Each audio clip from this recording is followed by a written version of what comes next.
Now it's a party down reunion. And that's what everyone's dying for.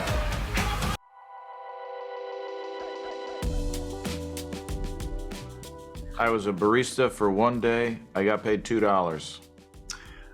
I worked at the Hard Rock Cafe at the Beverly Center, which is no longer there, at the merch counter, but I got fired because my cash drawer... You did get fired. You said earlier you hadn't gotten fired. Well, from any, like, acting. You got fired. I got fired because my cash drawer was wrong. I either had too much money in it or not enough money in it. Probably not enough. At the end of the... I'm gonna guess if you got fired, not enough. The extent of my working in hospitality is the bartending that I do on Party Down, which I learned from watching Ted Danson on Cheers. I worked at Bar Marmont for 4.5 years, and I was just telling my hair and makeup team about the time that I had fired 4 burgers instead of 4 steaks, and caught the mistake as the busser was about to, or the food runner was about to deliver 4 burgers that were supposed to be steaks to the table.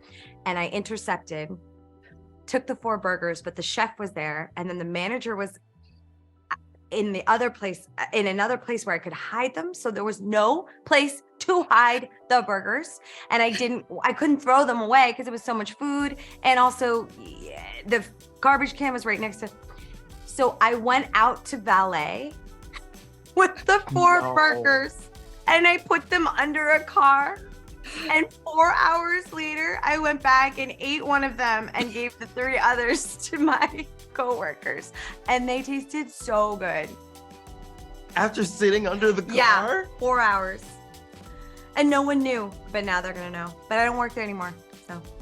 In Manhattan at the, what was the bar? It was the, I forget the name of the bar, but it was like a famous wood bar. It's off 57th Street, and a lot of famous people would come in, and I had to wear a tuxedo, and there was a famous bartender named Norman, and every night I would say, "This is the worst job of my life. I hate it. I can't stand it." And then I would count the tips at the end of the night, and I'd be like, "Oh, you know what?